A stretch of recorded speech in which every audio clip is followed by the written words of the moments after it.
Hi, everyone, and welcome back to the latest episode of A Fork in Time. My name is Chris Capola, and I'm joined here by Robert, who's been on a couple of our other podcasts. You want to introduce yourself for a sec? Hey, Chris, glad to be here again. This is Robert Koshu. Glad to be here with Fork in Time. Very excited about this episode today. So this is a concept episode. This is something we're going to try.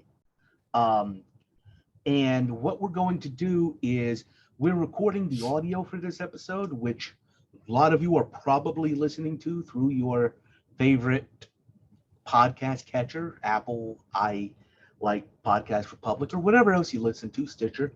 Um, but we're also going to put together a video. So this is going to be released as both an audio podcast and a video because I think this episode, the topic kind of lends itself to some visuals we're going to put together. So if you are listening to us on a podcast, we're going to try and make sure that you don't lose too much. But if you're interested in kind of seeing us and also kind of some visual images about what we're doing, we'll make sure that there's a YouTube link in the show notes. So hopefully this works out pretty well. Robert, do you want to go ahead and introduce what our fork for today is? Absolutely. So, our fork today is actually on the Peninsula Campaign. So, we are in the middle of the Civil War, or well, let me rephrase that. The Civil War has started, so we're early 1862. So, the only thing that has really happened so far in the Civil War is the South has succeeded, the Northern armies and the South armies clashed outside of Manassas Junction, Virginia, sometimes referred to as Bull Run, kind of blindly groping at each other at that point. The Anaconda Plan that Winfield Scott put together began to be implemented, and Grant took charge of the Army of Tennessee at that point and actually put together a campaign where he captured Forts Henry and Donelson at the top of the Cumberland Valley and forced the Confederates out of the eastern part or the western part of Tennessee down the Tennessee River.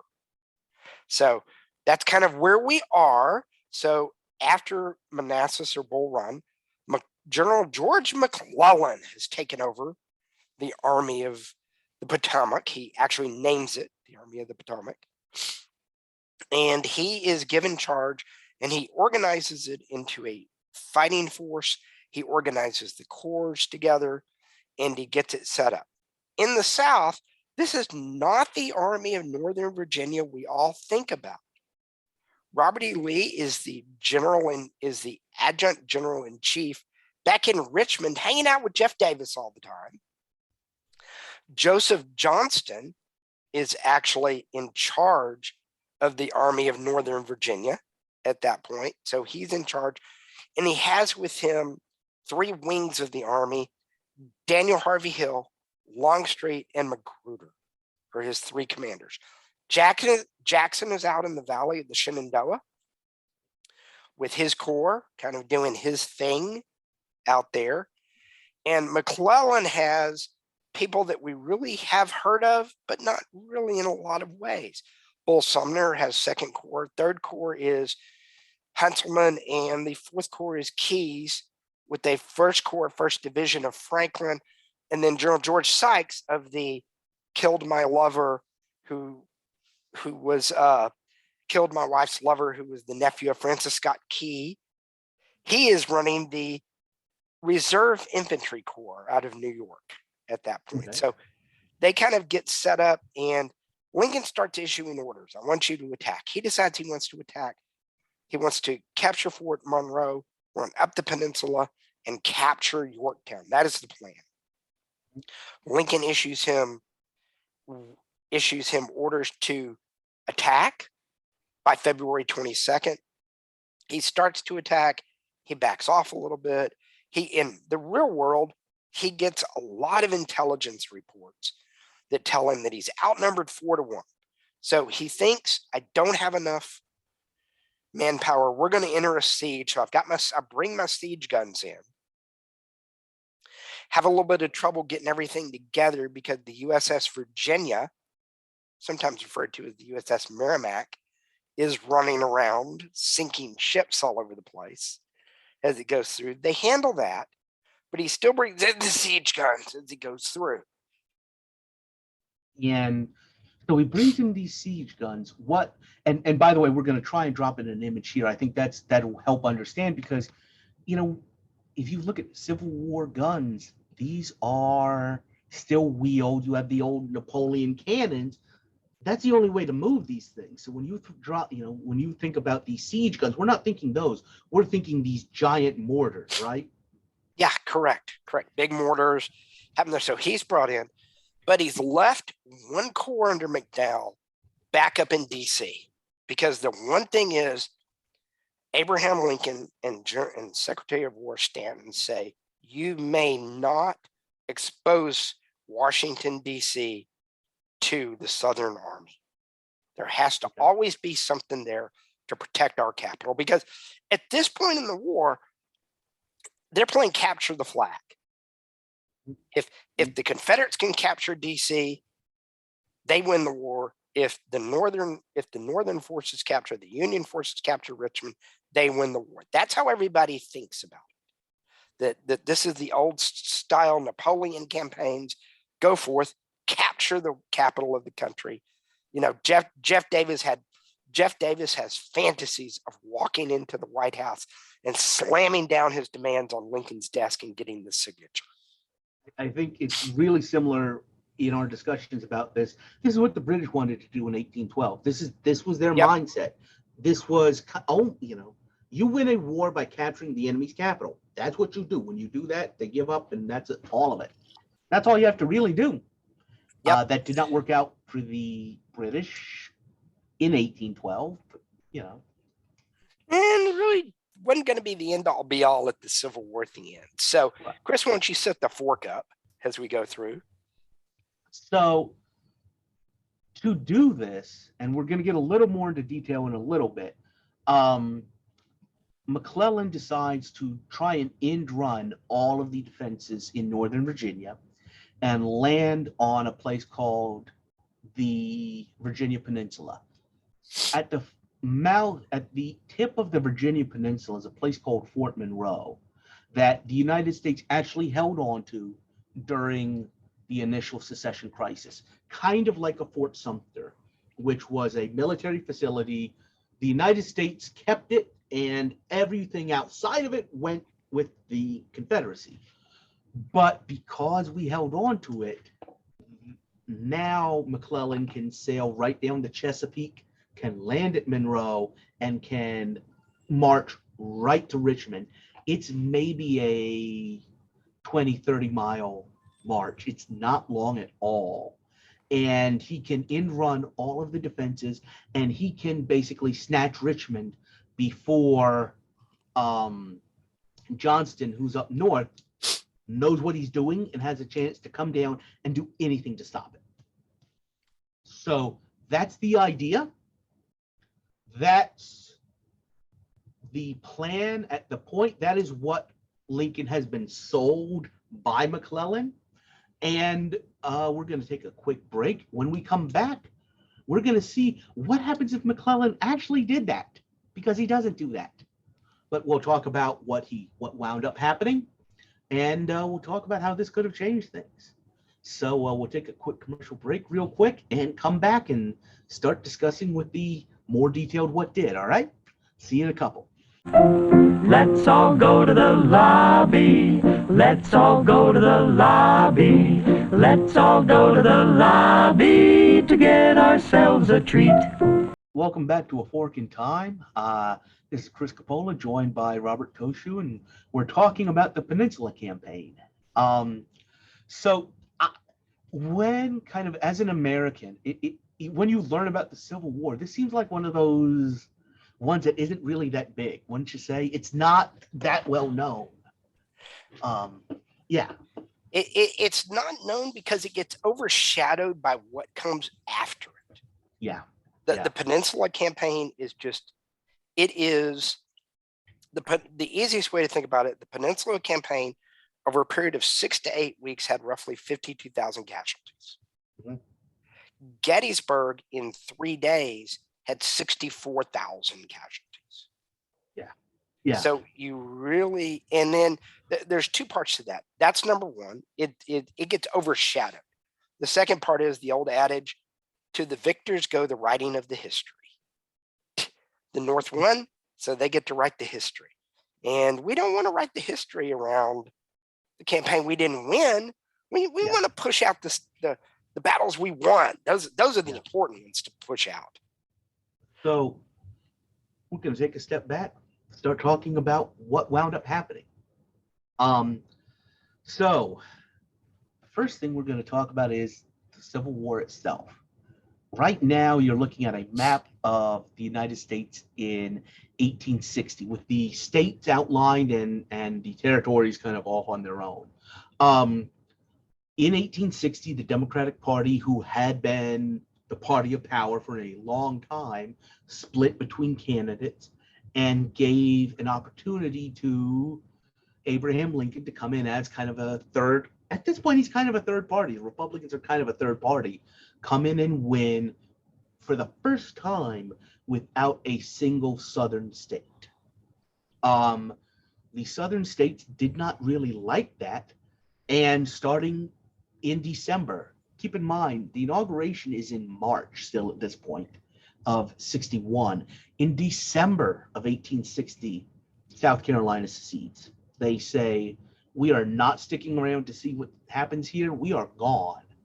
After that happens, Mississippi, Florida, Alabama, Georgia, Louisiana, and another state/country. Robert, do you know which one I'm talking about? That would be my home state, the great state of Texas. All secede. And they all break away and start the process of forming their own government. For some of you, you're sitting there thinking, I left out a couple, didn't I? I didn't. I'll get to it. Like I mentioned, there's a series of forts that are property of the federal government that are protected by federal troops that were built kind of in reaction to 1812 to protect ports from foreign navies. We didn't say it was the British, but it was the British. So, for example, you had Fort Monroe, which we talked a little bit about. We're going to get a lot more into that, which was built in the Chesapeake Bay to protect Norfolk, Virginia.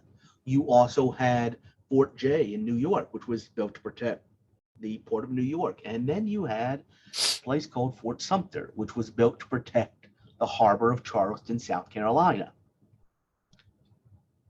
It just so happens it needed to be protected from Charleston, South Carolina.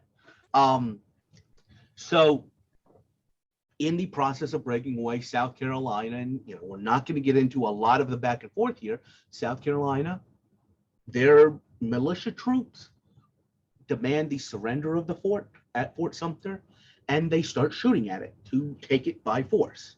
Led by a character we're going to talk about later, Pierre G.T. Beauregard, Gustav Thomas Beauregard. You could spend most of a podcast just naming this guy. Yeah.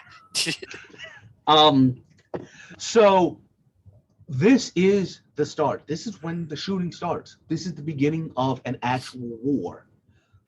At this point, this happens in, as I remember, what is this? April 1861. April 12th, 1861. Lincoln has assumed command. He has become the president. He has been inaugurated back in March. In April, the shooting actually starts.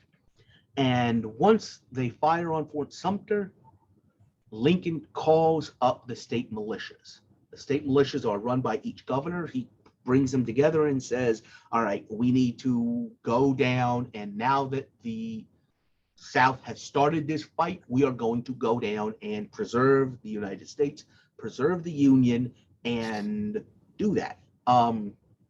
As soon as he does that, 3 more states say, we're actually not on board with this. Those states being the first one to go. Less than a week later, Virginia secedes. And Virginia is super important because all during the lead up to it, Virginia is kind of one of the 2 colonies that's the birthplace of the United States. Them in Massachusetts, the history, all the presidents they produced.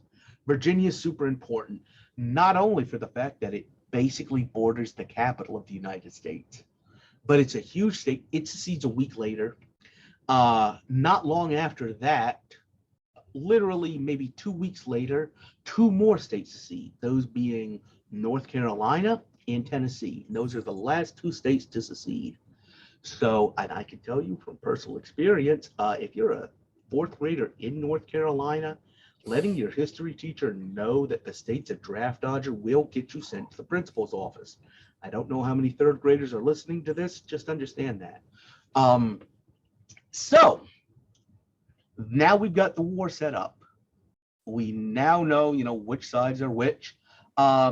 Now we've got a map up of the war as it happened. You've got a couple of border states, Maryland, Delaware, Kentucky, Missouri, Oklahoma Territory, some other places. It looks like you've got a pretty wide front, right? But the thing is, and you don't. You've really only got two places that all of the fighting is going to take place. One is the Western Theater, which we're going to talk about real quickly. One is the Eastern Theater. And the thing about the Eastern Theater, you've got both the capital of the Confederacy. They decided to establish the capital at Richmond.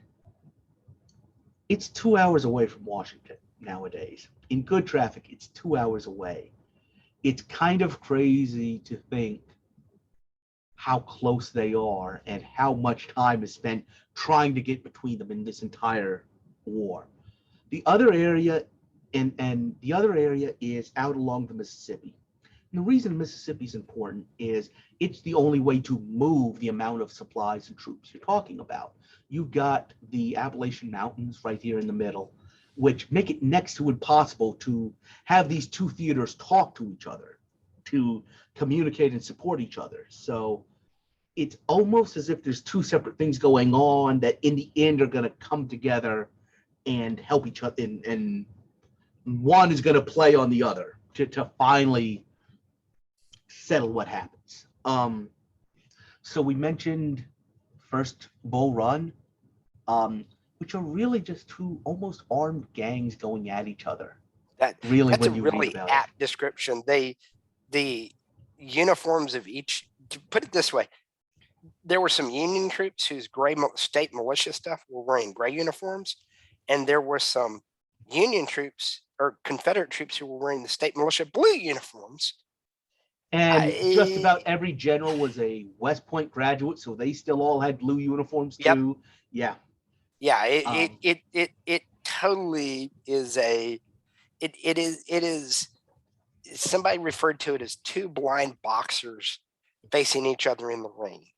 And it what made it more interesting is also Washington society thinks it's going to be a picnic. So they all come out, the high society people, they all come out in their carriages to watch the picnic, to watch the parade, as it were, without realizing what's fixing to happen. Because this is going to be a parade. This is going to be just one big parade, just marching. I mean, it's 120 miles.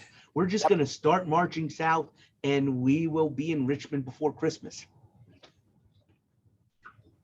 Yep. Right? Yeah. I mean, and that's the whole thought on the Union level, with the exception of one general at this point, William T. Sherman, who actually ended up spending some downtime after Manassas because he was ruled as unfit to command. He had a little bit of a mental breakdown after Manassas because he actually sat and said, hey, it's not going to be that. They're going to fight. It's going to be thousands of dead, and we don't know what all. So he spends some time down, and then when he comes back, he actually leaves the East and gets thrown out to Grant in the West. Kind of the B team. I always picture the West is kind of like, okay, we'll just send some people out there. Sure, you're helping the cause. The big show is the East. Always the East, because the capitals are there, the news media is there, everything is there. So that's that is the big piece. So after First Manassas, you have the current commander of the Union forces, which are not the Army of the Potomac yet, Right. but Irving McDowell, he gets removed, and they bring in somebody who had one or two impressive tiny victories out in Western Virginia, which is now known as West Virginia. Yep. Because these are the counties that, when Virginia seceded, they decided not to. So they seceded from the secession and stayed with the U.S. Small commander had a couple of successes out there, and they bring in who? George McClellan, who was a railroad magnate, graduated from West Point in 1846. He was actually part of George Pickett's class of West Point and actually moved up with that. So he had stayed in the Army for a little bit after graduation and then actually decided to go do business and then came back to the Army right at the Civil War to kind of get started. And what McClellan was exceptionally good at was putting an army together. And that's kind of why I talked about Bull Run the way I did, because he changed that. He changed that mindset or that nature of what the Army was. He put the structure around it, put the corps commanders in, put brigade commanders in. He is responsible for putting Winfield Scott Hancock in charge of a division, who then actually moves up. Hancock was known as a quartermaster guy. And he's like, you knew combat. We're going to put you in and put him in charge of got promoted to general, and now he's running a division at this point. So McClellan comes in and spends months building an army. Basically, May 1862, if I remember Bull Run correctly, May or June of 1861, sorry.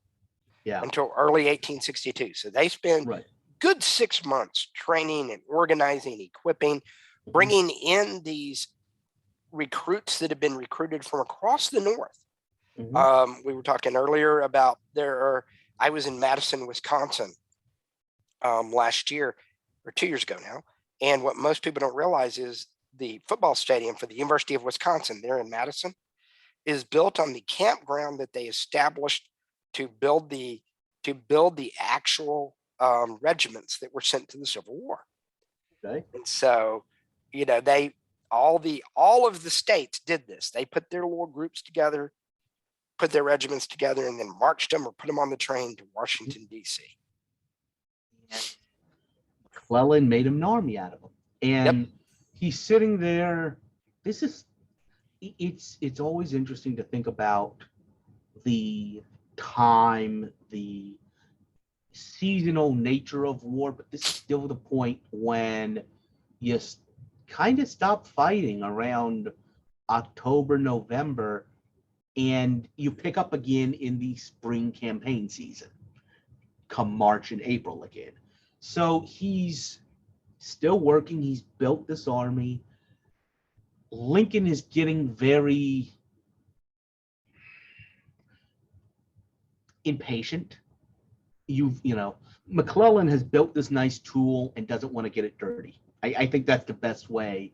One of Lincoln's comments about McClellan was, I'd like to see if General McClellan would like to let me borrow the army if he doesn't want to use it. Yes. He's built a nice lawnmower and his neighbor wants to borrow it, to take it out and get it dirty almost. And he doesn't want to. So finally, McClellan decides on this idea of this one master stroke. And this is one of the other things I'm going to throw up is map of Virginia, because it's kind of important. And we already talked about how thin the East is, but I actually am giving credit. One of those British historians that you always used to see on like A&E and Discovery and History Channel back when they showed the History Channel. I'm going to try and drop in a picture of John Keegan, because you may not know the name, but if you watch those, you're going to recognize this man's face. Wrote a really interesting book on the Civil War, and he talks about Virginia as a ladder, because you've got the Shenandoah Mountains over to the west, you've got the Chesapeake Bay over to the east, and as you go south, even up to Baltimore, you've got the Patapsco River, then you've got the Pawtuxet, then you've got the Potomac, the Rappahannock, the Anna, the York, the James. And these are just rungs on this ladder between these two, the Shenandoah and the Chesapeake. And the entire campaign, so much of the Eastern Civil War is going from one rung to the next, going from the Potomac down to the Rappahannock, down to the York, down to the James. So that is kind of the problem that McClellan is facing. All of these rivers form a barrier, a really natural barrier to stop the direct movement down to Richmond. One thing you got to remember as you're thinking through this, that there is no interstate highway. So they're moving, Yes. and bridges are easy to destroy with black powder. Yes. Put a bunch of black powder down underneath a wooden bridge and you light it off, and there's not a bridge there anymore. So you have to rebuild the bridge. So Mhm. Yeah. Yeah. So he looks at the map and says, you know what? There's that little place down at the very far end. We still have Fort Monroe, don't we? Why, yes, we do. So, and looking at a map of this, I keep thinking about Incheon or an Anzio, one of these where they're defending right here. So why don't we just jump all the way around it and come in from the other side? Do an end run around. And so that's what the idea is. They do wind up landing at Fort Monroe. They start marching up the Virginia Peninsula, and he spends 1 month besieging the town of Yorktown. Yes, by the way, it's that Yorktown. It's the American Revolution Yorktown, where we won independence. He spends a month just laying siege lines and taking over that. A month later, he makes it 10 miles up the road to Williamsburg, which was the old capital of the colony of Virginia and is still a wonderfully, restored and put together place. Right down the road from there is Jamestown, the first English settlement. The reason I'm talking about all of this is it's a really cool area. It is. I kind of begrudge some Richmond family of mine because they got to take field trips to there. I did not. Because it is so close. You can literally take an elementary school field trip, pile on the bus, and go down there. So basically another month later, and he has finally gotten to the outskirts of Richmond. And when I say the outskirts of Richmond, I mean it. Today, 295, the Richmond Beltway, runs through these battlefields. One of them is actually basically the site of Richmond Airport. The Battle of Fair Oaks was right where Richmond Airport is. So you actually have the story of American officers, of Union officers, setting their watches by the church bells of Richmond. That's how close they were. They could hear them. Joseph Johnston has finally come south. He's brought his troops out of the northern Virginia, kind of Fredericksburg, Rappahannock area, down to protect the city of Richmond. He attacks part of his force because it's moving so slowly and constantly bringing these massive siege guns that it gives even Johnston, who a lot of people think, Lincoln said that McClellan had a case of the slows, but I think the same could be said about Johnston. Johnston had a case of the slows, and Johnston also, him and Jeff Davis just didn't get along. And it got worse as the war went on, actually, but they didn't get along at all to begin with. Jefferson Davis was probably the North's greatest ally in the way he appointed generals, because he appointed people like Joseph Johnston, Braxton Bragg, people that were his political buddies, Hood eventually, and most of them were fine examples of the Peter Principle, where you get promoted to your level of incompetence. And if there's one thing battle has a way of revealing that. But so it's almost as if a boxer, McClellan has telegraphed this punch for so long that anybody realizes what's coming, and he's sitting there, and Johnston actually launches an attack on McClellan. This leads to the Battle of Fair Oaks. Kind of inconclusive, doesn't really succeed in pushing the Union back, but it does succeed in one huge goal, which is removing Joseph Johnston from Arsory. Yep. He is wounded in that battle, and the special advisor for military matters to Jefferson Davis takes over. Who is that man? Robert E. Lee takes over and becomes the Robert E. Lee of legend. After this, he brings in Stonewall. He puts D.H. Hill, kind of pushes him to the side, leaves him in a little bit. But in reality, it becomes Jackson and Longstreet with two wings of the army. And as he takes over, he starts planning this massive offensive to, maybe not massive, this actually active offensive. We're actually going to try and protect the city instead of just waiting for the Union to do whatever they want to do, and we're going to react to that. No, we actually have a say in this. So Lee plans and executes what are collectively known as the 7 Days Battles, and basically scares McClellan back all the way up the peninsula, and he evacuates his troops back up to Washington. So that is what wound up happening. Is that kind of do you think that's a fair assessment, Robert? That's about right. So where our fort takes place is much earlier in the campaign. He runs in. Let's start attaching some dates, because dates are really important to this. So go ahead. So early 1862, February 1862, Lincoln issued an order and said, attack or else.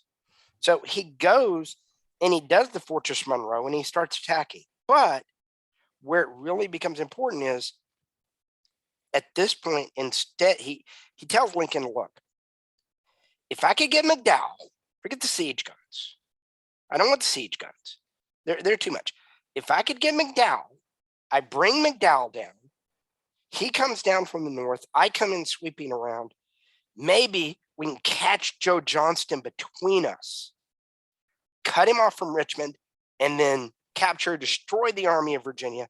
And then we march on Richmond without that Army of Virginia in the middle. Numbers wise, what does this look like? Who's on the Confederate side? What does that ratio look like? Who's actually protecting Richmond from the Monroe side? Not much. It was Johnston by himself, but he was more up north shielding from Washington. So once you get in between, if you move aggressively, as our fort presupposes, McClellan. So we're actually asking McClellan to not be McClellan a little bit. So one of the things we'll do is we'll assume the Pinkerton data with the large numbers never hit him. He decides not to bring along siege guns. He thinks that's a waste of time. And so he goes straight out. He does the end run around and puts himself between Richmond and Joe Johnston at that point. And he could, because he outnumbered Confederate forces on the peninsula something stupid like 5-1. Yeah, like 5-1. Yeah, he had way more troops there than he needed to. And by the way, the other thing is this is his Army of the Potomac that he has trained, that is ready to go. And the Confederates they had an implicit trust in McClellan, to the point that in the real world, he gets removed from command, gets put back in, and there were actually rumors before Gettysburg that he was going to get put back in charge again before Gettysburg. Meade ended up getting it, but there were several people in the Army of the Potomac that were excited because McClellan was going to come back again. Because he built that army. Yeah, they loved him for whatever reason. But this army this was the A team. This was his top. This was the top Union force, and they outnumber Magruder, who's the Confederate commander on the peninsula. And by the way, these were not, the other side was not the A team. The A team was up at Fredericksburg. Yep. Yeah. Yeah. Magruder knew what he was doing, but Magruder did it by brashness. You know, Magruder actually had Quaker guns, which he had some artillery, but he doubled his number of artillery by painting a bunch of logs black and putting them on the hills. So McClellan realizes when he starts looking, he goes, hold on a minute. Only half those guns are firing at me. Why aren't the other? Oh, hang on. So he runs and he gets Magruder, knocks Magruder off. So now he's got Johnston. He's got McDowell coming down from the north from DC. And so fast forward, he takes Richmond and cuts off Johnston. Johnston surrenders. By the way, here's two other things that have happened right now that are happening. And this is why I was like, well, let's put some dates to stuff. March 17th, they set sail. They land, and again, this is something like 40, 50 miles to Richmond. This is not very far at all. It takes him 3 months, 2 to 3 months to get there. In that month, in one of those months where he is just sitting in front of Yorktown building siege defenses, two things happen. You take yours, I'll take the other. Okay. What's the first thing so that happens? The first thing that happens is Albert Sidney Johnston, who, according to Jeff Davis, was the leading general at the time. He had actually been a major general in 2 armies prior to the Confederacy. He was a major general in the Army of the Nation of Republic of Texas. He had participated at the Battle of San Jacinto under Sam Houston, and then he had become a major general in the United States Army and actually was running the Department of California at the outbreak of the Civil War and was forced to resign and move around. So he had gathered forces, and Beauregard, the guy whose name takes forever, he actually came and helped Johnston in Corinth, Mississippi. Corinth, Mississippi was a very large rail town. So just north of Corinth was an area called Pittsburgh Landing. Also, we call it today Shiloh. Grant brought the Army of the Tennessee down from where Fort Donelson and Fort Henry. Don Carlos Buell is bringing over the Army of the Ohio together. And Grant has set up his army there in Tennessee at Pittsburgh Landing to train it more while he waits for Buell to join with him. Albert Sidney Johnston decides we don't want them to join up, so we're going to attack. He marches forward with Beauregard. Beauregard had the actual plan. The plan fell apart. They attacked. They won the first day. In that first day, though, Albert Sidney Johnston is killed. Part of what a lot of people believe is he fought a duel while when he was in Texas and was injured in that duel and severed a nerve in his leg. So when he was shot through his femoral artery, didn't realize he was shot, bled to death. So he does that. Day 2 of the battle arrives. Don Carlos Buell moves his troops in overnight. They come down and sweep Beauregard down back to Corinth. And part of what a lot of people don't realize at that point is Shiloh is at that point the largest battle, single day battle or 2-day battle that had occurred on American soil, because there were 23,000 casualties at Shiloh. And that was shocking. That caused people to stand back for a second. They did not even have field hospitals determined on how to set up Shiloh. Shiloh is an interesting battlefield to visit because you will see they didn't know what they were doing. It wasn't much better than Bull Run in a lot of ways. Didn't know what they were doing. So that's the first thing that happened. So the South has a major defeat in that Western theater that Chris talked about. That's April, so within a month of landing at Monroe. Yep, exactly. And then 1 month, May 1st, New Orleans falls to a combined operation between the United States Army and the Navy working together. Now they captured the largest city in the South and also a huge economic center, because now the South can't export all of their materials coming down the Mississippi. Now, New Orleans Mhm. was the major port at that time in the Mhm. United States. So they cannot get the South.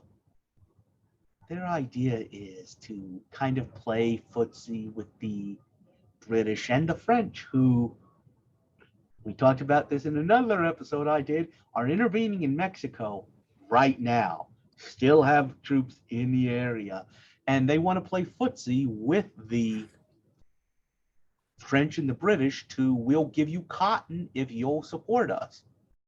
Oh, we don't have a port. We can't sell you cotton. There's nowhere for us to give it to you.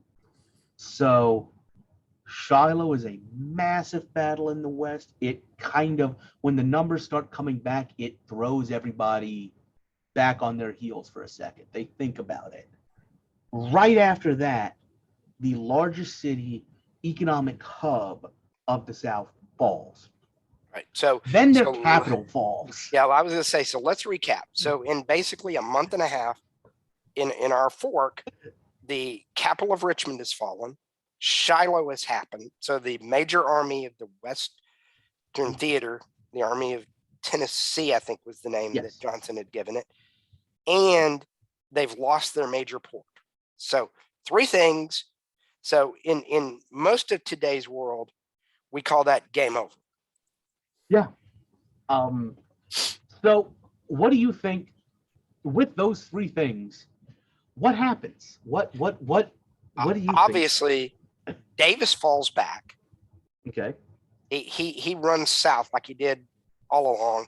Maybe with Robert E. Lee tagging along, Lee may have actually at that point thrown his hands up and said, "I'm done." Okay. I could see a scenario where Lee does that, where Lee Okay. throws his hands up and says, "I'm done. This was a good idea, but there's no way we can win, especially at now, at this point." The thing I'm thinking about is the reason I went through the timeline of the secession it's kind of important here because you had this belt of states, Tennessee, Yep. North Carolina, and Virginia. Tennessee's gone completely. Tennessee's gone. Virginia is gone. Virginia's Obviously, gone. the West Virginia part of Virginia is gone at that point. Mhm. And I think now you've got the point where, and also, I think Jackson is ordered to pull back. Jackson has his army, which is the only army left, which and is it's operating on the other Yeah. side of the Shenandoah Mountains in that valley. It's a third completely the size separate. of anything else. So I think he gets ordered to pull back south too at that point. And So, the thing is, Robert E. Lee was offered the command of Union forces. Yep. He decided not to because he wanted to go with his state. His state was Virginia. Virginia is now out of this. yeah, that's why I think that's my scenario where I can see where Robert E. Lee throws his hands up and says, "I'm done." Mhm. That there's no point in me continuing this. But you still have Jefferson Davis, who's a Mississippian. You still have that. So Call it the pre-Sumter or the Yep. pre-Sumter the Confederacy. deep south, Mhm. the deep Mhm. south. So he runs back to Montgomery, Alabama, Mhm. which I think happens. Which think was the initial capital. the wasn't it? initial capital, correct. Mhm. I think now though, he may try to pull Beauregard back down, Mhm. but if we've got all these other things happening, does Halleck order Grant? Halleck is still in charge of the armies. McClellan is not. He's in charge of the Army of the Potomac, but he's not in charge of everything. I Mhm. think Halleck orders Grant into a faster pursuit of Beauregard. Beauregard. Yeah, that in our timeline that takes about 3 months because Okay. they sit there and reorg, build back up. I think wait, we won this, so let's get him. So they run Okay. down and they engage Corinth. That army falls back again, more into Mississippi itself, Okay. and so maybe you have Vicksburg happening, but maybe not at this point. Okay. I think your armies begin consolidating and falling apart because if you're the South, you have a morale issue now Mhm. because you have lost your largest port, you suffered a major defeat, You've lost what conceivably could be your best general in Albert Sidney Johnston. And you've taken Virginia out of the mix. So now we're situated, maybe Jackson falls back to Montgomery. Maybe Or into whatever's South Carolina, northern Georgia area. Mhm.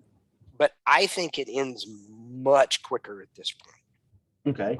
I think Grant comes down the Tennessee River through Corinth, pushing towards those forces. They ignore Vicksburg completely at this point because there's not much left with it. Because the Mississippi doesn't matter if you've taken the cork of the bottle down at New Orleans. Yep. So he moves that direction. At the same time, McClellan sends troops that pursue Davis as they get through.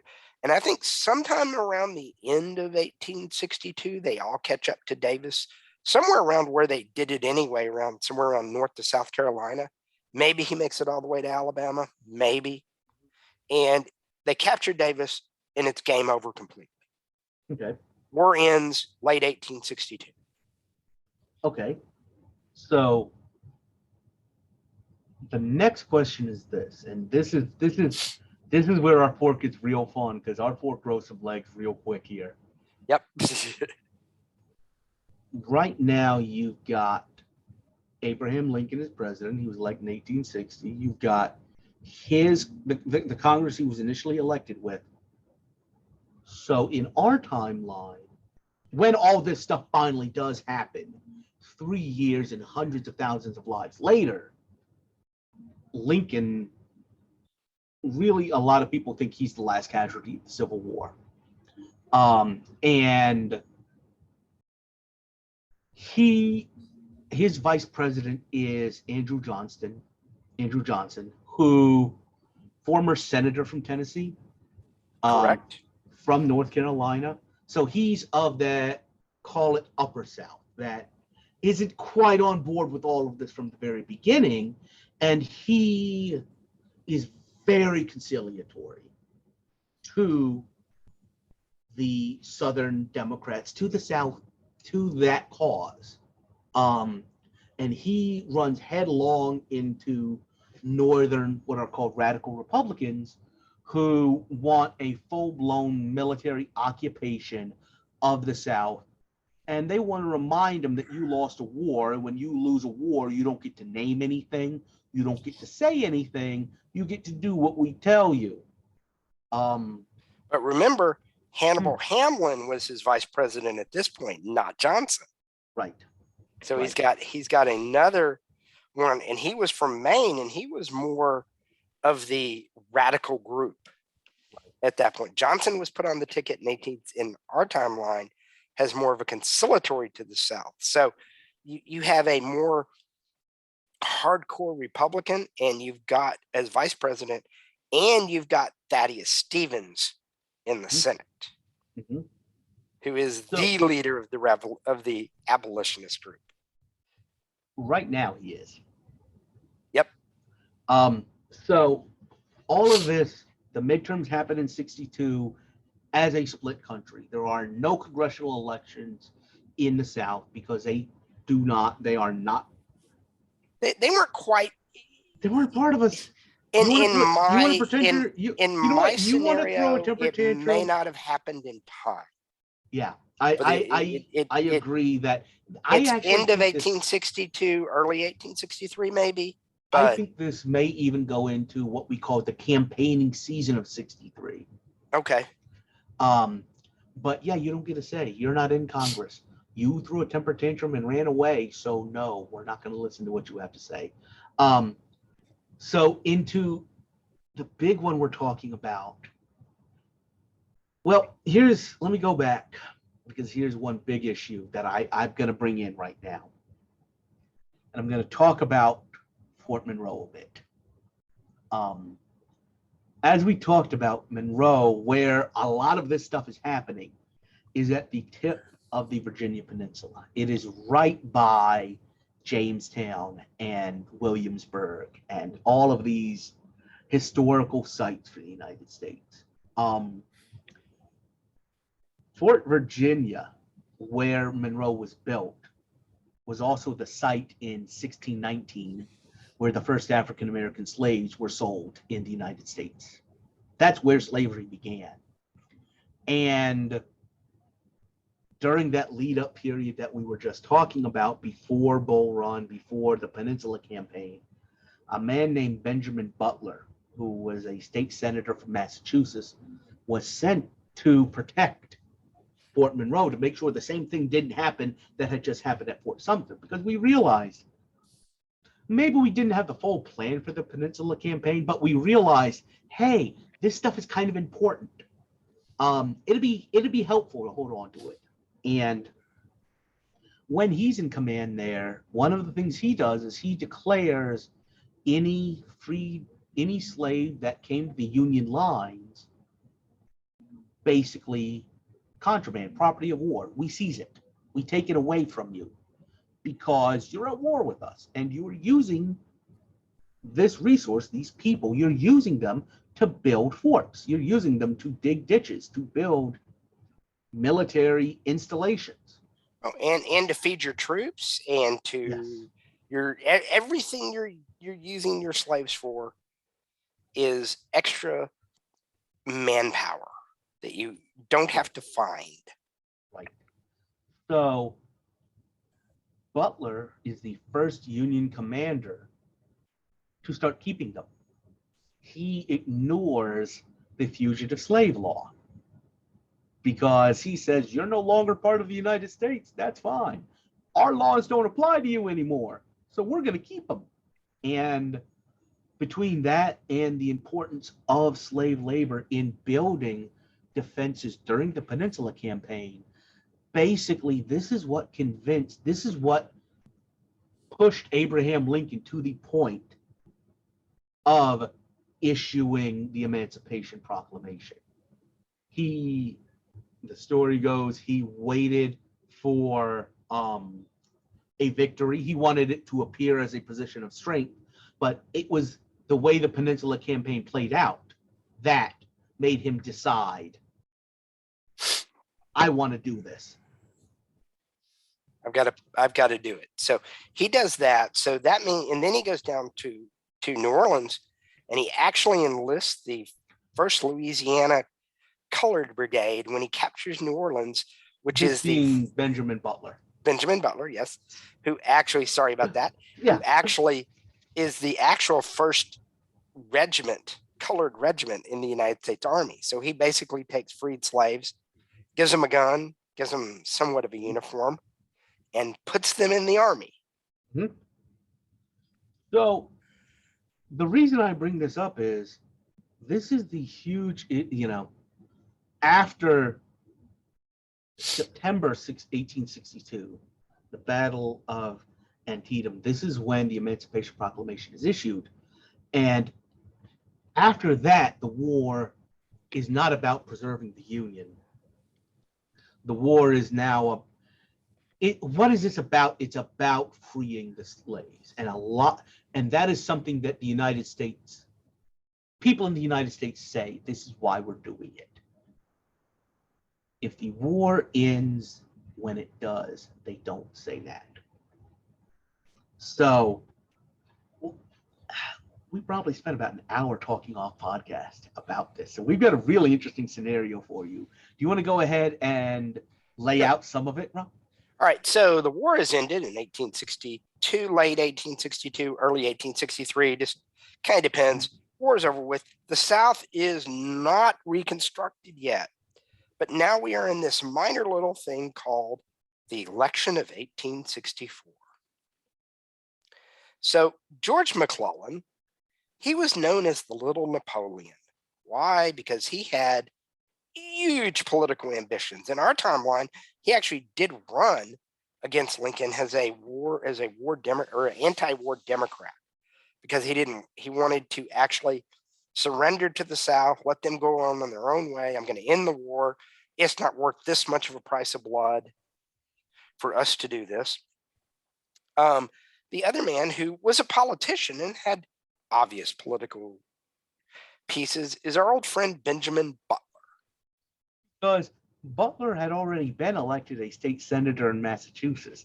That's Yep. actually how he got his first command, is because he was a state senator and used political friends to get appointed as a commander of almost the Massachusetts gang that got sent south initially, kind of the first state militia that got sent south.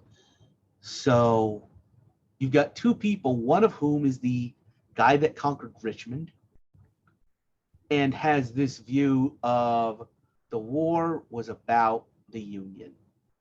The war was about bringing the South back into the Union. We've done that. Let's shake hands and call it a day.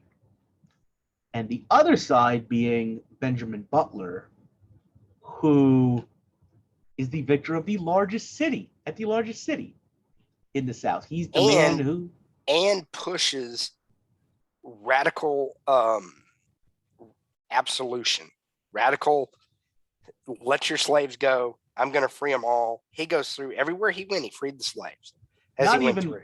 No. Well, You're he did a using lot the wrong more than article. free. Yeah, You're using the wrong article there.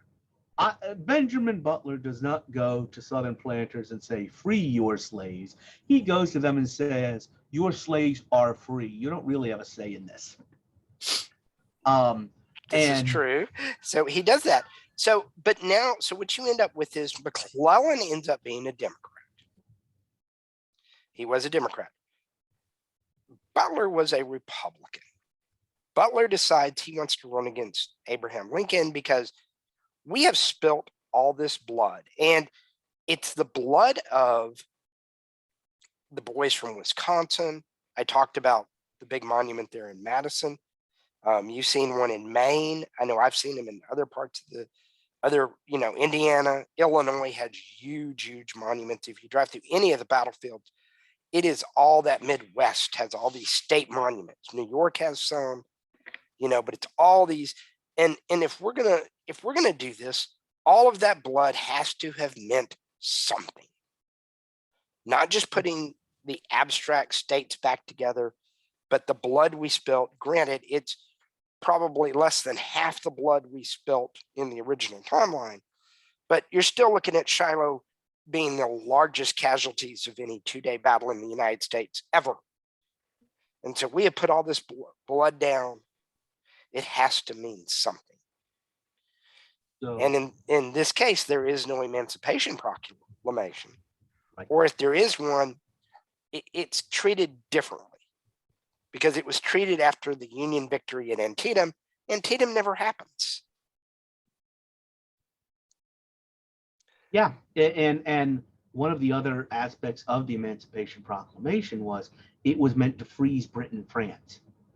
It froze them out. It made Britain has at this point for 50 years been fighting the slave trade off the coast of Africa. They can't. Once the Union makes it about that, they can't get involved. But the Union doesn't need to worry about that because the South just collapsed. So in 1864, you have one general running from the east and one general running from the west with vastly different views of what this war was about and where am I going to take this country. So McClellan comes across with the idea of the war was fought to preserve the Union. That was the idea we came about from the beginning.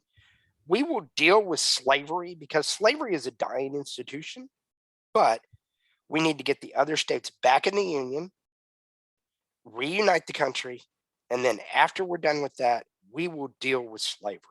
But we're going to deal with that. We're going to get everybody back first, then we will deal with slavery on the back end. And Butler looks at this and says, and by the way, looks at the documentary evidence left by the Confederates. I want to say it was Alexander Stephens of Georgia. No, there are people that can argue states. There are people that will try and argue states' rights were the cause of the Civil War. Sure, it was the cause, but the root of it was built in slavery. And Butler says this.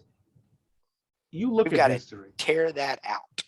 When you lose what I was just saying, when you lose a war, and I've made a very clear point. I talked about Fair Oaks. I've talked about Bull Run. I've talked about the Merrimack. You know why? When you win a war, you get to name stuff. When you lose a war, your name doesn't matter anymore. You lost this. This war was over slavery, period. That's what you said when you broke away. So guess what? You lost that right. And there's a very clear sense, at least in my mind, and we talked about this earlier, Butler's father had served with Andrew Jackson at New Orleans, at the 1814 Battle of New Orleans. 1814 Battle of New Orleans. And the Jacksonian democracy is kind of this sense of, don't forget, when the founding fathers started the franchise, you had to be a property owner. So Jacksonian democracy, this era of the common man, as it's so often portrayed, and I'll go ahead and say it was the average of the common white man. I'll say that because Jackson wanted to extend the franchise to the poorer white farmers in the South and the West. Yep. But there's a real sense and a connection to the city of New Orleans and that beautiful history of that mixing of cultures there because of everybody that did come together at 1814. And the fact that Butler is running in 64 as the liberator of New Orleans to carry on this mantle and really form a vision of even what Lincoln said, a new birth of freedom, to extend freedom to all, at this point, all men, all male citizens. But we're moving that forward rather than McClellan's idea of we're just going to, no harm, no foul, what happened, happened, and we're going to move on. Yeah, we're doing with it. Kind of well, yeah, and I think what's interesting with that is the Butler piece then becomes it's everyone's free, everyone's there, and if you don't like it this time, last time when the Civil War happened, you succeeded because Abraham Lincoln won with no votes from the South, and all of those states said he's not my president, we're leaving, and they left. You don't get that choice this time because you don't have a government. You don't have an army. We already beat you. So guess what? You're going to be in submission this time. And this, in our timeline, I feel like the decision is of Reconstruction kind of feels, I'm reminded a little bit of, this is what I know better. This is European history. One is the Vienna, the Congress of Vienna, where we're going to bring France after Napoleon back in, and we're going to cooperate, and we're going to have a balance, and we're going to move forward together. And the other option is what I would call the Yalta Potsdam. You lost. Good luck. We're going to divide you. You're not going to have a government. You're not even going to have your own currency. We might let you have an army. Might. And I think about when you try and mix those two things together, you get Versailles. And when you mix those two things together, you get what happened with American Reconstruction. Yep. It was incomplete. You didn't finish the job. Yeah. Versailles, the Treaty of Versailles directly causes World War II.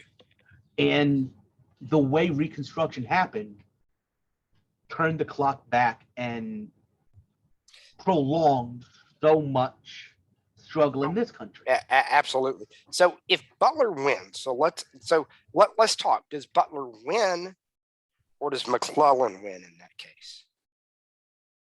I think if Butler gets the nomination, he wins. I really do, because I think his sell is how many people how many of your sons did you give to this cause? It has to mean something. We can't just let them back. We have to root out the evil of slavery. And the other thing is, Butler, we kind of talked about this, and I'm sorry, Robert, I set you up. No, you're good. With the you're going to take the McClellan and I'm going to take the Butler. Because Butler, he's got a vision that ties into American history and where America is going. What are we going to do moving forward? We've won this. It has to mean something. And I think the true vision of even Abraham Lincoln was move the country forward, but moving the country forward in a specific way for the 1864 election. Yeah. And that's why he beat McClellan at that point, because all McClellan wanted to do was compromise and let bygones be bygones, and we're all one big blah, blah, blah. Yeah. Yeah. So I agree with you. I think he wins the North, which is the only place voting other than maybe Tennessee and West Virginia. I think West Virginia votes, but Tennessee, maybe. And actually what may have happened at that point with Tennessee, what a lot of people don't realize is the vast majority of East Tennessee was pro-Union, the Knoxville type area. Tennessee you may have ended up with an East Tennessee and a West Tennessee state. Okay. Kind of like what happened with Virginia. Yeah. Yeah. You may have ended up with a Eastern Tennessee. Jackson maybe would be the name of the state, because there was some talk about at one point that being, but doing Tennessee as a split where at least for that election, they get to vote. Okay. Because the Knoxville area was very pro-Union. Yeah. Yeah. So I honestly think, knowing a little bit about the state right next door, maybe you have a Jackson that includes Asheville, Boone, certain parts of North Carolina, because they also had a very similar bent at that point. But map drawing aside, you've got Butler, president in 1864. Is he able to? What we talked about what he wants to do. Well, the 14th and 15th Amendment, slavery is gone. Every former slave now has the right to vote. Former male slave now has the right to vote. That happens immediately. I actually wonder if Butler would have been successful in pushing reparations through. Because Thaddeus Stevens, if Stevens didn't feel like he had to compromise to get what he wanted, Thaddeus Stevens would have been as radical as they come. And this was a shock to you. I know this was a shock to you when I reminded you of this. In our timeline, Butler was as radical as Stevens. Oh, yeah. Butler, yeah. I had forgot about Butler being that way. In the House, led the impeachment of Andrew Johnson. So yeah. Well, and you've got a radical Republican president versus Johnson, who's definitely a moderate at best. After Johnson comes Grant, who is basically there to kind of calm everybody down at that point. Grant viewed his job as president to calm everybody down on the radical side and the other side, to kind of look, we got to move forward as a country. I would say Grant reminds me a little bit of a Eisenhower. Yes. For a couple of reasons. One is obvious why they're there. They're the president. They're the, or they're the general that everybody remembers. But the other thing is what Grant does. So Johnson just shuts down everything that the Congress is trying to do for the freedmen in the South. Grant doesn't shut it down. And when Grant starts meeting violent opposition, he answers it with the United States military. Well, and in our fork, you don't get a Grant as president. Right. You get Butler. But you've And- still got somebody pushing more of these policies, and somebody pushing these policies with what is perceived as a military background because he's the victor of New Orleans. Yep. So you put that out, and you don't get a Johnson presidency. There is no impeachment of Andrew Johnson. Right. Radical, what we would call radical Reconstruction happens. Okay. Where it comes, you know, Mhm. it never slows down. And, Okay. and I think honestly, the bigger piece of this is not only the radical Reconstruction, but also, pardon me, the actual what happens if Nathan Bedford Forrest tries to form the Ku Klux Klan, he is hunted like a dog. He's hung. Yeah. No doubt. Yeah. We didn't talk about this, but there was a debate. You know, we could. Are for ex-Confederates prosecuted in this? He is, because he doesn't give up. I think they're not prosecuted initially, but if they continue advocating, so Braxton Bragg, Jefferson Davis, the guys who continue fighting or want to continue fighting, who if you're a Confederate, your only hope of survival is the James Longstreet approach.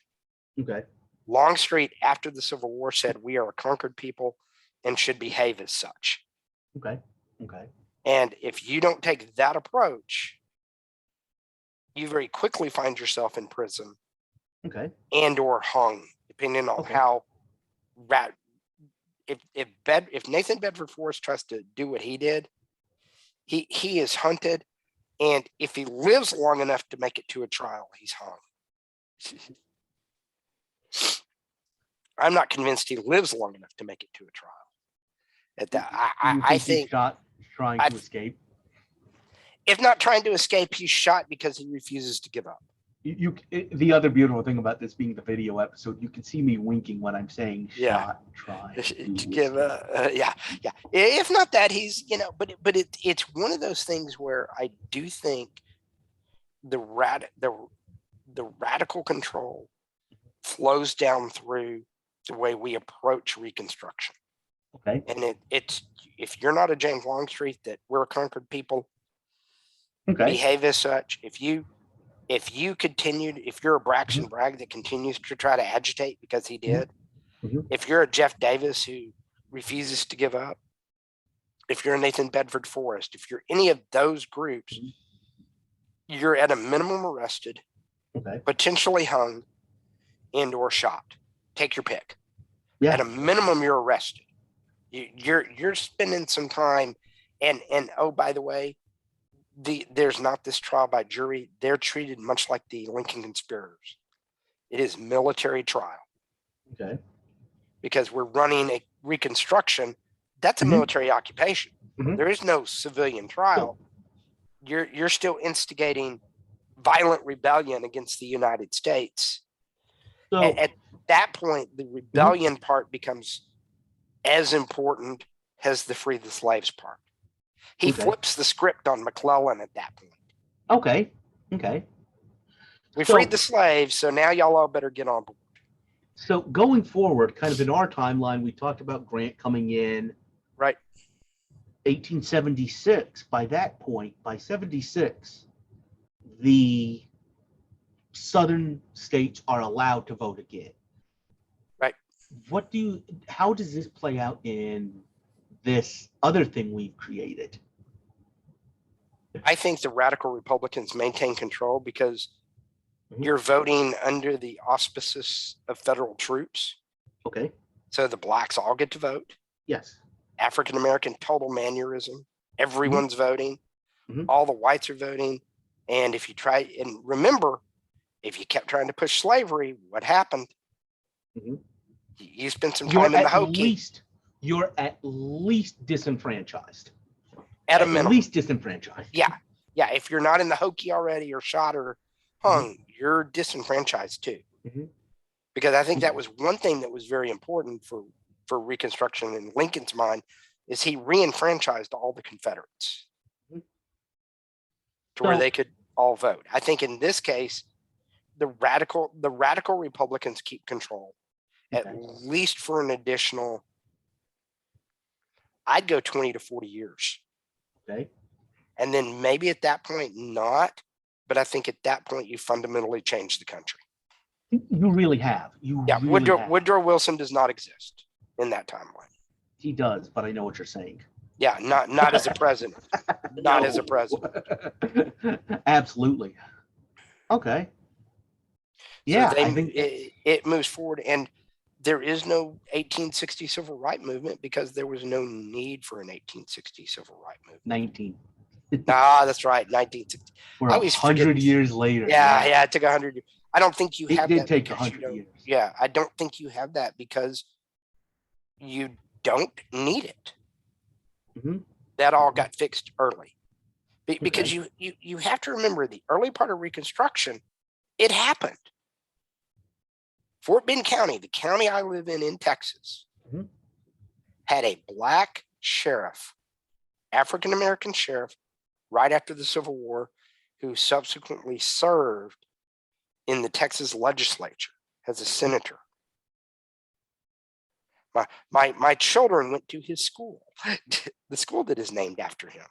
So I am coming to you guys from Concord, North Carolina. A lot of you associate me a little more with DC, but this is where I'm originally from. This is why I got sent to the principal's office for calling the state of draft dodger. That's beside the point. Haven't forgotten that one. About 5 miles from where I am right now was the first African American owned textile mill in the country. W.G. Coleman, right after the Civil War, he founded his own textile mill. And that's an important part of this, was that both political, like you're talking about, but economic, like I'm talking about. Yeah, no, absolutely.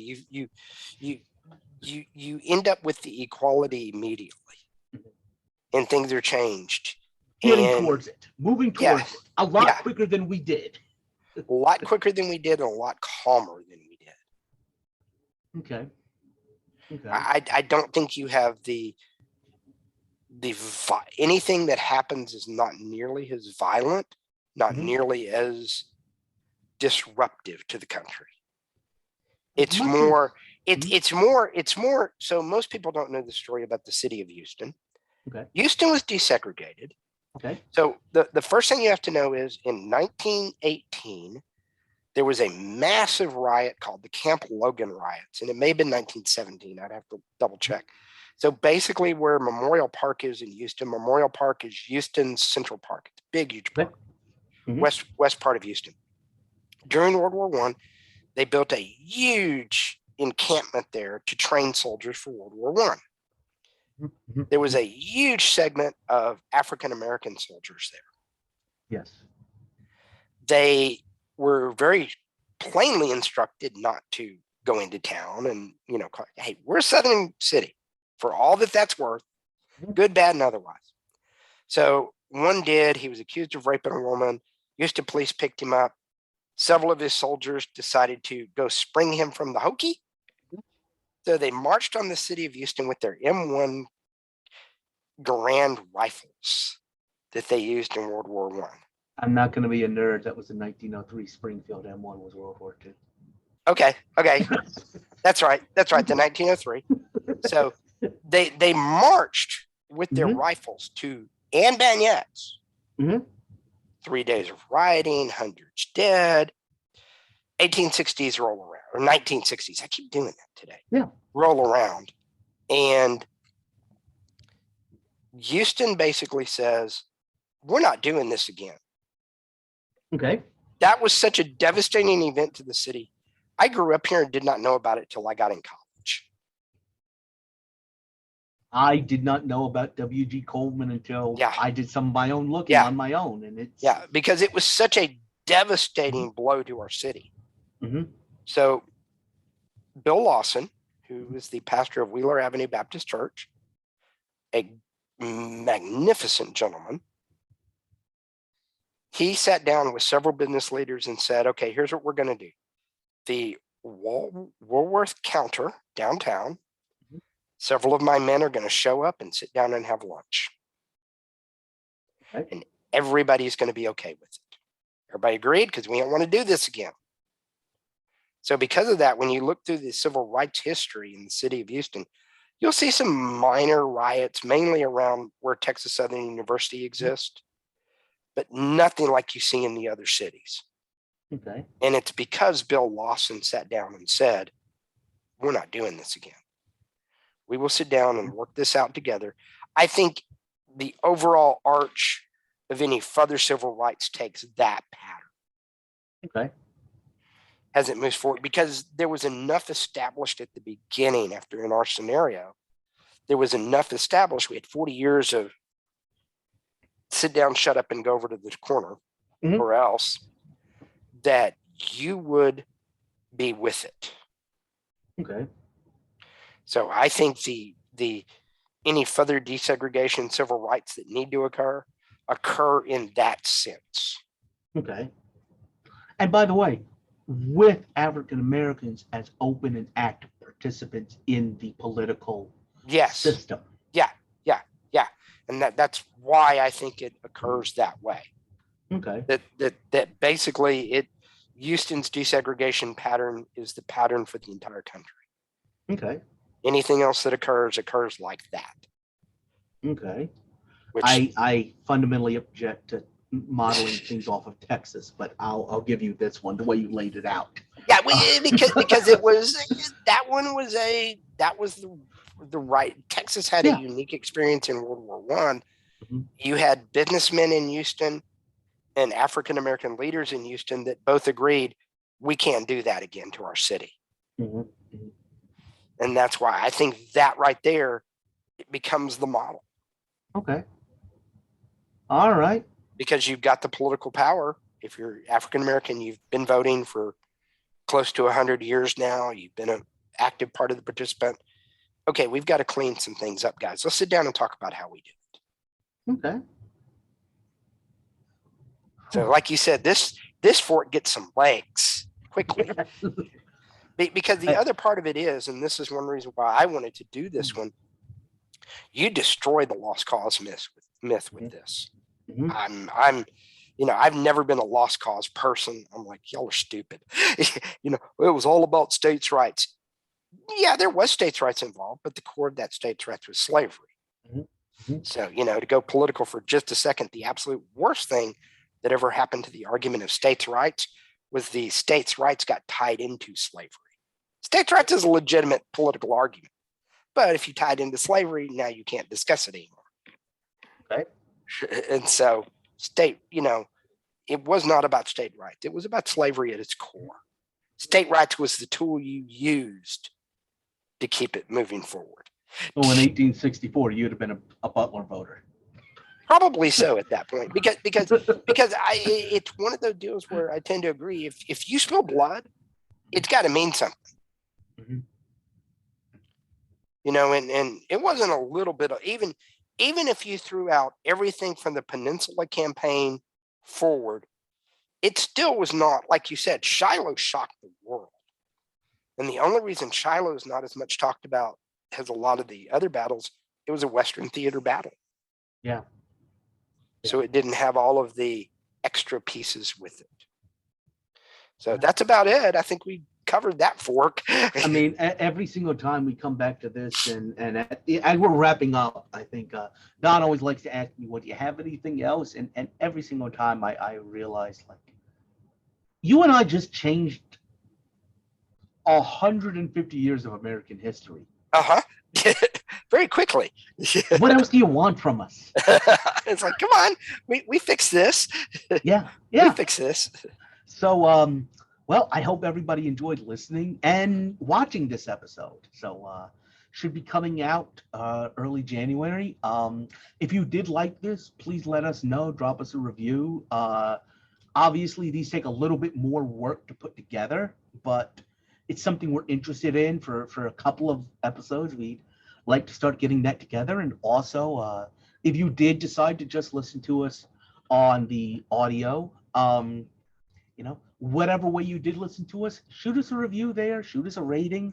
We'd like to get that up just to get more people listening to us, to get us higher rated. And also, finally, the good thing about being a video podcast is you can see there's a reason we do it audio. We all have voices that are made for radio. So if you're out there and enjoying this, sign up too. You too can contribute to it. We'd love to get some more people involved.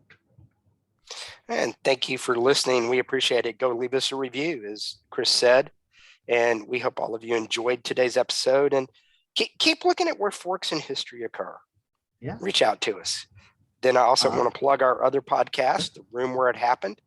We have a new episode coming in January for Mission Control in January of 1986. So that should be an interesting episode. I invite you to listen to that podcast and follow it as well. So, Robert, just going to finish this up. If you were to come to a fork in the road, what should you do? Take the best fork available. All right. Wish everyone a happy new year. Bye.